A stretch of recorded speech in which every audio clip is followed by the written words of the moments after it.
할렐루야, 할렐루야. 오늘 둘째 날 날씨가 시원해졌습니다.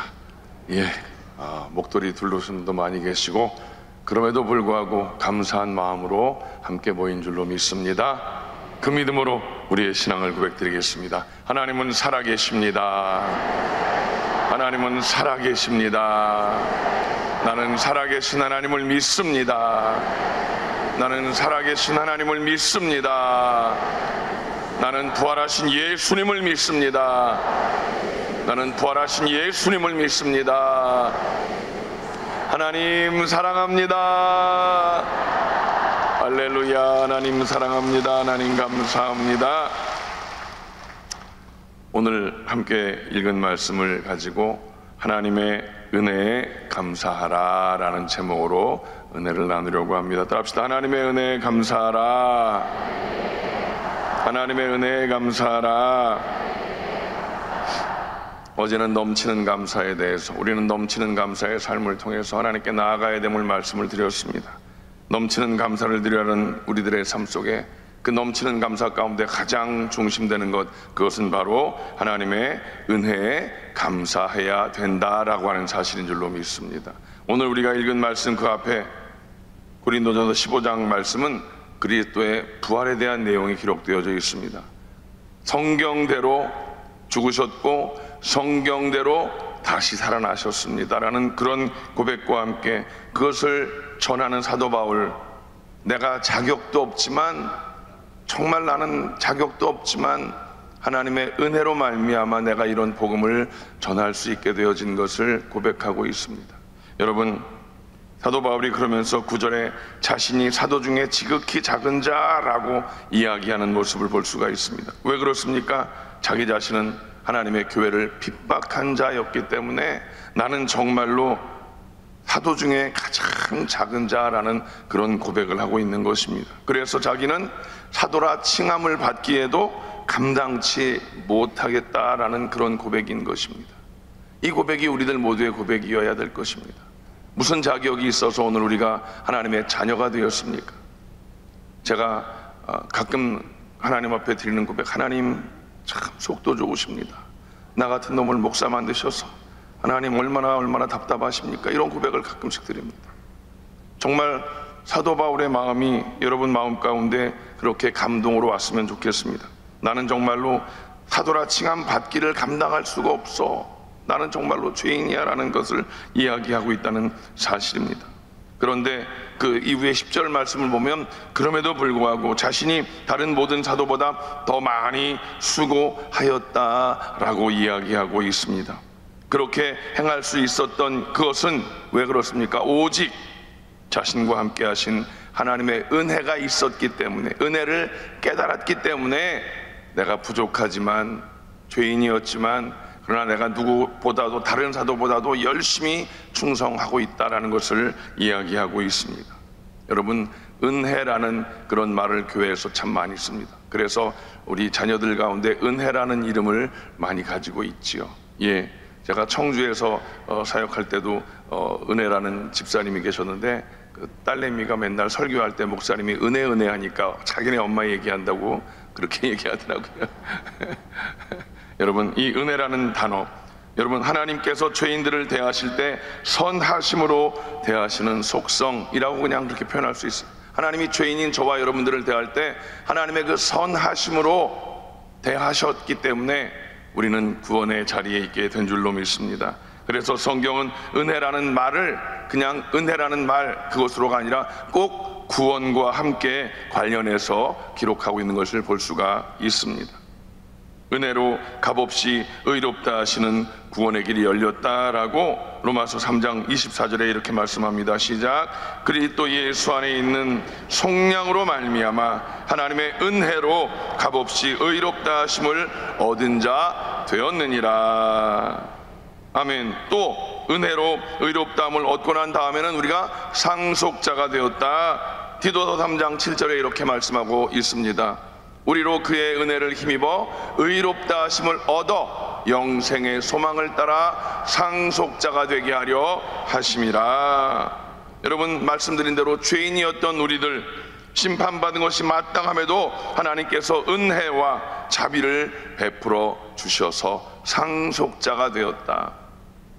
또 있습니다. 은혜로 우리가 영적인 복에 부요한 사람이 되었다라고 고린도후서 8장 9절에 말씀하고 있습니다. 시작. 우리 주 예수 그리스도의 은혜를 너희가 알거니와 부요하신 이로써 너희를 위하여 가난하게 되심은 그의 가난함으로 말미암아 너희를 부요하게 하려 하심이라. 아멘. 지금도 하나님께서 주시는 은혜로 말미암아 우리는 영적인 부요함이 함께하게 되는 것이고, 그 영적인 부요함으로 말미암아 우리는 구원의 은혜를 누리고, 지금도 역시 하나님의 구원의 역사는 진행되고 있는 줄로 믿습니다. 그러므로 우리는 우리의 행위대로 구원받을 수도 없고 천국에 갈 수도 없다라는 사실을 머리로만 알지 말고 마음 깊이 깨닫는 여러분 모두가 되시기를 주님의 이름으로 간절히 축원을 드립니다. 그렇다면 하나님의 은혜를 받은 우리들은, 깨닫는 우리들은 어떻게 살아가야 할 것인가? 첫째로 우리는 겸손해야 된다라는 것입니다. 따라합시다. 겸손합시다. 이거 겸손합시다는 상대방에게 이야기하면 안 되는 거 아시죠? 누가 겸손해야 돼요? 알기는 잘 알아, 자우지가. 예. 다시 한번 내 가슴에 손을 얹고 겸손하겠습니다. 겸손하겠습니다. 뭐 이 말씀은 사족을 달면 뭐 한두 끝도 없지만, 여러분, 우리는 겸손해야 된다는 것, 오늘 15장 8절로 9절 말씀을 다 같이 한번 읽어볼까요? 시작. 맨 나중에 만삭되지 못하여 난 자 같은 내게도 보이셨느니라. 나는 사도 중에 가장 작은 자라. 나는 하나님의 교회를 박해하였으므로 사도라 칭함받기를 감당하지 못할 자니라. 자, 여기 보면 만삭되지 못하여 난 자, 팔싹둥이. 우리가 왜 부족한 사람을 보면 아유 저 7푼이 8푼이 그렇게 얘기하지 않습니까? 바울은 자기 자신을 팔싹둥이라고 이야기합니다. 엄마 뱃속에서 다 자라서 나오지 못한 아이들은 조그맣게 나오잖아요. 정말 조그맣게 나오더라고요. 그 인큐베이터에 들어가서 애 키운이라고 애쓰고 참. 그런데 그 팔싹둥이라고 하는 그런 모습을 자기가 표현하면서 자기 스스로를 그렇게 낮추고 있다는 사실입니다. 우리가 알고 있다시피 청년 바울은 결코 부족한 사람은 아니었습니다. 외모는 좀 못생겼다고 그러더라고요. 그러나 그의 배움과 그의 가문과 그의 여러 가지 그 권위를, 지위를 보면 결코 그는 그렇게 팔싹둥이라고 자기를 낮출 만한 사람은 아닌 것을 우리는 알아야 된다는 것입니다. 그럼에도 하나님의 은혜를 깨닫고 나니까 그 모든 것들이 다 배설물같이 여겨지고 나는 정말로 연약하고 부족한 사람이다, 나는 아무것도 아니라는 것을 깨닫고 고백하는 모습을 볼 수가 있는 것입니다. 또한 디모데전서 1장 15절에 이렇게 말씀합니다. 시작. 미쁘다 모든 사람이 받을 만한 이 말이요 그리스도 예수께서 죄인을 구원하시려고 세상에 임하셨다 하였도다. 죄인 중에 내가 괴순이라. 우리 예수님께서 왜 오셨다고요? 죄인을 구원하시려고 세상에 오셨는데, 죄인을 구원하려고 오셨는데 생각해 보니까 나는 죄인 중에 가장 괴수다라는 그런 고백이 사도 바울의 고백입니다. 자기는 죄인 가운데 가장 큰 죄인이다. 여러분, 우리들 스스로가 우리의 모습을 깨달아야 될 줄로 믿습니다. 사도 바울이 자기는 가장 큰 죄인이라고 이야기했다는 것은 우리의 모습은 과연 어때야 하는가? 나 잘난 맛에 살아가는 우리들이지만 정말 주님 앞에 나와서 나는 정말 아무것도 아닙니다, 이 고백이 날마다 주님 앞에 드려져야 될 줄로 믿습니다. 주님, 나는 아무것도 아닙니다. 주님, 나를 불쌍히 여겨 주시옵소서. 늘 하나님 앞에 겸손함으로 나가야 될 것이고, 그 겸손함이 하나님 앞에서뿐만이 아니라 모든 관계 속에서도 그런 겸손함이 있어야 될 줄로 믿습니다. 우리가 하는 말, 우리가 올챙이적 시절 생각을 못한다는 말이 있지 않습니까? 지금 저와 여러분들이 이 모습입니다. 목사로, 장로님으로, 권사님으로 이렇게 유니폼을 입고 또 충성된 믿음의 일꾼으로 살아가는 모습들, 그게 지금의 모습, 그것만 생각하지 말고 우리들의 죄인의 모습을 생각하셔야 됩니다. 내가 과연 주님의 은혜가 아니었다면 내가 과연 이 자리에 이렇게 있을 수 있겠는가? 정말 여러분 이 모습을 기억하시면서 내가 과연 주님의 은혜가 아니었다면 어떻게 되었을까? 우리가 알다시피 주님을 알지 못하면, 주님이 나를 택하여 주지 않으셨다면 나는 여전히 주님을 부인하고 세상 밖에서 사단 마귀의 총노릇하고 있을 것인데, 그 결과는 지옥인데, 하나님이 우리를 사랑하셔서, 하나님이 나를 사랑하셔서 나를 택하셨고, 하나님의 은혜로 자격 없는 나를, 자격 없는 여러분들을 구원해 주셨다는 사실을 생각해 보면 우리는 잘난 것, 내세울 것이 아무것도 없는 자들입니다. 아멘이십니까? 다시 한번 가슴에 손을 얹고 겸손하겠습니다. 겸손하겠습니다. 여러분, 우리가 기억해야 할 것, 늘 겸손한 모습을 지킬 때에 하나님의 은혜는 계속적으로 우리에게 임하여 주실 줄로 믿습니다. 교만하면 그 은혜가 끊어진다는 사실입니다. 여러분, 하나님이 가장 싫어하는 것 중에 하나가 교만 아니겠습니까? 절대로 교만하지 않게 되시길 바랍니다. 남들이 교만한 모습을 남들의 교만한 모습이 보이십니까, 여러분? 그건 결국 내 모습이 거울로 비춰지는 것이라고 생각하시면 됩니다. 남들이 교만하다고 손가락질할 게 아니라 그것이 내 모습이라고 생각하고 늘 겸손을 위해서, 주님 나는 아무것도 아닙니다. 주님 나는 아무것도 아닙니다. 우리 당회장 목사님 제일 많이 하시는 말씀 가운데 주님 나는 아무것도 아닙니다, 그런 고백을 그렇게 드리셨다고 하지 않습니까? 여러분, 저와 여러분들이 늘 이렇게 겸손의 삶을 살아가는 저와 여러분 되시기를 주님의 이름으로 축원을 드립니다. 두 번째, 우리는 하나님의 은혜에 늘 감사해야 된다는 사실. 따라합시다. 하나님의 은혜에 늘 감사하자. 늘 감사해야 되는 거예요. 늘. 어떨 때는 감사하고 어떨 때는 원망하는 게 아니라 늘 감사하자. 절대 감사가 그래서 나온 말씀 아니겠습니까? 늘 감사하자. 오늘 10절 말씀을 다 같이 한번 다시 읽어볼까요? 그러나 내가 나 된 것은 하나님의 은혜로 된 것이니 내게 주신 그의 은혜가 헛되지 아니하여 내가 모든 사도보다 더 많이 수고하였으나 내가 한 것이 아니요 오직 나와 함께 하신 하나님의 은혜로라. 오늘 이 말씀을 여러분 잘 기억하시고 오늘 하루 종일 이 말씀을 묵상하시기 바랍니다. 무슨 말입니까? 하나님의 은혜로 된 것이니 모든 것이 감사합니다 라는 고백입니다. 하나로부터 열까지 모든 것이 감사한 일뿐이다 라는 사실입니다. 아멘이십니까? 흔히들 우리가 없는 것에 자꾸만 원망하고 불평합니다. 아우, 우리 집은 이렇게 조그매. 아우, 내 차는 이렇게 조그매. 여러분, 이 말이 되는 소리입니까? 우리 집이 조그매, 내 차는 조그매. 남들과 자꾸 비교합니다. 큰 집 사는 사람을 비교하고 또 큰 차, 좋은 차 타는 사람을 비교하면서 자기 자신을 그렇게 원망하고 불평하는 사람들이 얼마나 많이 있는지 모릅니다. 여러분, 발 뻗고 누워있을 집이 있다는 건 감사한 겁니다. 재산세 낼 수 있는 거 감사하셔야 돼요. 어떤 사람도 어메 재산세 이렇게 나왔어. 낼 수 있는 재산이 있으니까 감사한 거지. 아유, 진짜로. 어떤 사람들은 그런 세금 내는 걸 부러워한다니까요. 아셔요? 여긴 세금 내는 거 부러워하는 사람도 있을 것이고, 어떤 사람은 어따매 참말로 징그럽게 지금 많이 나왔다 그러잖아요. 감사할 줄 알아야 되는 거예요. 나에게 주어진 그 모든 상황들이 그저 감사해야 할 조건인 줄로 믿습니다. 아멘입니까? 그래서 시련조차도, 고난조차도 감사의 제목이어야 된다는 사실입니다. 참 이 일은 아멘하기가 어렵지요. 사실은 시련과 고난을 어떻게 감사할 수 있을까요? 어제도 어떤 권사님 통화했는데 남편이 집 바깥 집사님이 넘어지셨는데 어떻게 넘어지셨는지 뼈는 부러지지 않았는데 살이 다 이렇게 많이 어디 날카로운 데 밀렸는지 뼈가 다 보일 정도로 그렇게 다치셨대요. 근데 이게 살이 안 덮어지는 거야. 살이 다 이제 망가져가지고. 어저께 근데 감사하지요. 뭐 감사합니다. 이만하길 다행이죠. 라고 하시는데 참 그거 쉽지 않거든요. 여러분, 어떤 상황 가운데 우리는 상황을 놓여 있을 때 감사하는 자가 되어야 될 줄로 믿습니다. 여러분, 없는 것에 불평하지 말고 원망하지 마시고 주어진 상황 가운데 시련과 고난조차도 감사하는 자가 되시기를 주님의 이름으로 간절히 축원을 드립니다. 고린도후서 12장 7절로 10절에 보면 사도 바울이 가시가 있다고 고백합니다. 가시.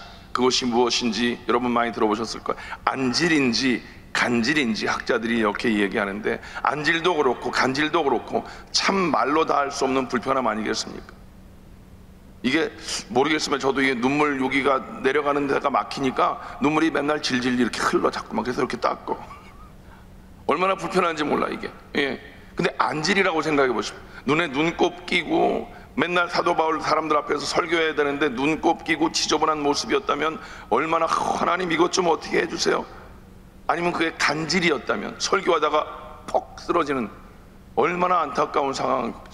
사도 바울은 그것 때문에 하나님 좀 치료해 주세요, 치료해 주세요 라고 하나님 앞에 기도했었습니다. 그런데 사도 바울은 나중에 이것조차도 감사하는 것을 볼 수가 있는 것입니다. 왜요? 그 육체의 가시 때문에 자기가 겸손할 수 있었다라는 것입니다. 그 가시가 없었으면 정말로 모든 것이 다 완벽했기 때문에 그는 교만할 수밖에 없었는데, 그 가시 때문에 내가 겸손할 수 있었다. 그래서 그 겸손함을 유지할 수 있었다라는 사실입니다. 왜요? 그런 연약함 가운데 하나님께서 능력을 주셨기 때문인 것입니다. 그래서 이제부터는 오히려 약한 것을 자랑하노라 이렇게 고백합니다. 여러분들의 연약함이 무엇입니까? 그 연약함 하나님 앞에 올려드리십시오. 하나님, 이 연약함 하나님께서 하나님의 뜻이라면 치료해 주시옵소서, 해결해 주시옵소서. 그러나 이것조차도 하나님 내가 감사로 기도합니다, 하나님 앞에 감사로 내어 맡깁니다라고 할 수 있는 믿음의 사람, 감사의 사람 되시기를 주님의 이름으로 간절히 축원을 드립니다. 여러분 헬런 켈러를 아십니까? 제가 헬렌 켈러에 대해서 이렇게 준비하다가 유튜브 영상을 봤습니다. 여러분도 오늘 한번 시간이 되시면 헬렌 켈러의 유튜브 영상을 한번 보십시오. 그가 직접 서리번 스님하고 같이 나와서 연설한 그런 내용도 있고 한데, 그는 삼중고가 무엇입니까? 시각장애, 또 청각장애, 언어장애. 눈에 보이지 않습니다. 귀에 들리지 않습니다. 여러분, 안 들리니까 말이 안 되는 거예요. 나중에 헬렌 켈러는 나중에 말합니다.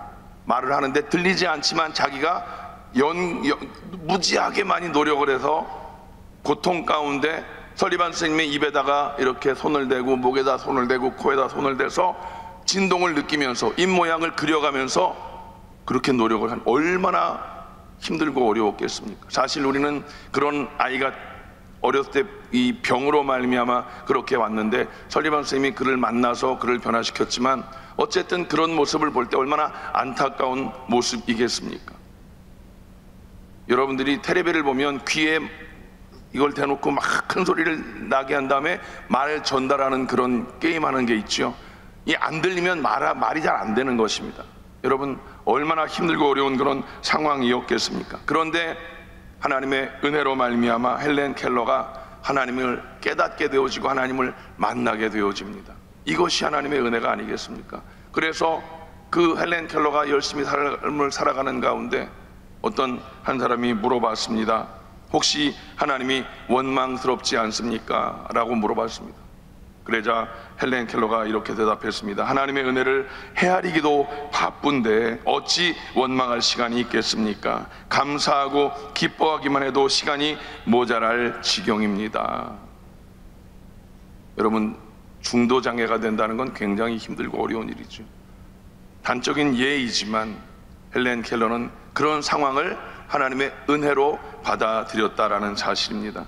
관점의 차이지요. 하나님, 나에게 고통을 주셨습니다. 하나님 계시다면 이럴 수가 있습니까? 이것이 아니라 하나님, 이런 고통을 통해서 내가 하나님을 찾게 되었습니다라고 하는 그런 믿음의 고백이 헬렌 켈러를 통해서 나오게 된 것입니다. 결국 하나님께서 그에게 계속적인, 감사하는 그에게 계속적인 은혜를 베풀어 주셔서 장애인 최초로 하버드 대학교에서 공부를 하게 되어집니다. 그리고 사회복지가로서 세계적인 명성을 누리게 된 것을 볼 수가 있습니다. 헬렌 켈러는 고난으로 인해서 오히려 그 고난이 하나님께서 주신 은혜임을 깨닫고 하나님 앞에 더 많이 영광을 올려드리는 삶을 살게 되었습니다.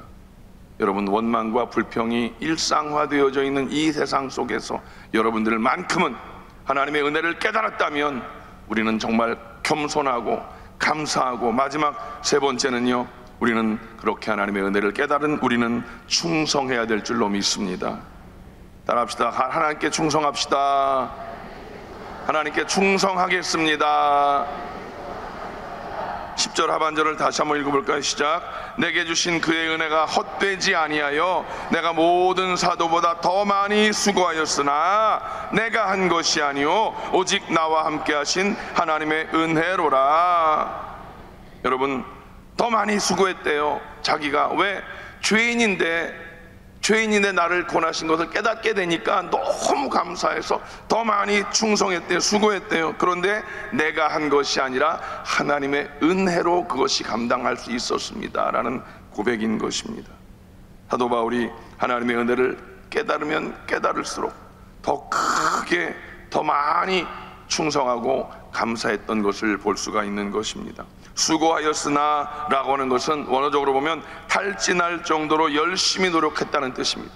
사도 바울은 여러분들이 알다시피 두들겨 맞기도 많이 맞고 감옥에도 가고 배가 파손해서 죽을 뻔받고 정말 죽을 고생을 했던 그러나 그는 하나님 앞에 탈진할 정도로 열심을 다해서 노력했다. 그냥 우리말로 쉽게 말하면 코피 터지게 일했다는 거예요. 여러분, 일하다가 코피 터져 본 적 있으십니까? 제가 요즘 이런 말씀 드리면 좀 그렇지만 당회장 목사님 옆에서 뵈면 아우 진짜 코피 안 터지시나 모르겠어. 그렇게 뛰시는데, 정말 그렇게 뛰시는데 왜 그렇게 뛸 수 있을까? 제가 어제도 말씀드렸지만 하나님의 은혜를 깨닫고 감사하니까 더 열심히 충성하시는 것 같아요. 그 옆에서 이렇게 지켜보는 상황 속에서는 와, 참 어찌 저렇게 절대 감사, 여러분 절대 감사 쉽지 않습니다. 누가 나에게 험한 말하고 있지도 않은 말 하면 여러분 감사가 나올 것 같습니까? 욕부터 나오지. 사람이 욕부터 나올 수밖에 없습니다. 그런데 그거를 견뎌내시고 감사하는 모습을 보면 정말 우리 모두도 다 그런 삶을 살 수 있도록 하나님의 은혜를 깨닫는 저와 여러분 되시기를 주님의 이름으로 간절히 축원을 드립니다. 이렇게 충성하면 하나님께서 충성하는 자에게 계속적으로 은혜를 베풀어 주실 줄로 믿습니다. 그래서 평생 사도 바울은 하나님의 일꾼으로 쓰임 받을 수가 있었다라는 사실입니다. 이제 오늘 말씀을 맺겠습니다. 올 한 해 어제도 말씀드렸지만 무척 더웠고 여러 가지 힘들고 어려운 상황이 연속되어지는 그런 지내는 가운데 오늘 우리는 이 아침, 이 새벽에, 이 시간에 우리가 하나님의 은혜에 감사하면서 모든 것이 하나님의 은혜입니다 고백하는 이 자리에 나와 있다는 것, 이것이 감사한 것 아니겠습니까? 생각해 보십시오. 이 새벽에, 이 시간에 나오려면 여러분들 몇 시에 일어났겠습니까? 정말 이것이 하나님의 은혜이고 그것이 하나님께 감사한 것 아니겠습니까? 남들 다 잠자는 시간에 이렇게 나와서 하나님을 찬양하고 하나님 감사합니다 올려드릴 수 있는 우리의 모습이 정말 감사의 모습인 것입니다. 구원받은 자에게 주어진 특권인 줄로 믿습니다. 아멘이십니까? 여러분, 오늘 하루 매 순간 하나님의 은혜입니다, 하나님의 은혜입니다, 하나님의 은혜입니다, 이것을 고백하면서 하나님 감사합니다, 하나님 나를 권하여 주신 것 감사합니다, 하나님 나를 사용하여 주신 것 감사합니다, 하나님 내가 이렇게 누리게 하시니 감사합니다, 작지만 누릴 수 있게 하시고 작지만 나눌 수 있게 하시고 하나님 감사합니다, 하나님 감사합니다. 감사의 고백이 하루 종일 넘치고 여러분 평생에 감사가 넘치는 삶을 살게 되시기를 주님의 이름으로 간절히 축원을 드립니다. 기도하겠습니다. 하나님,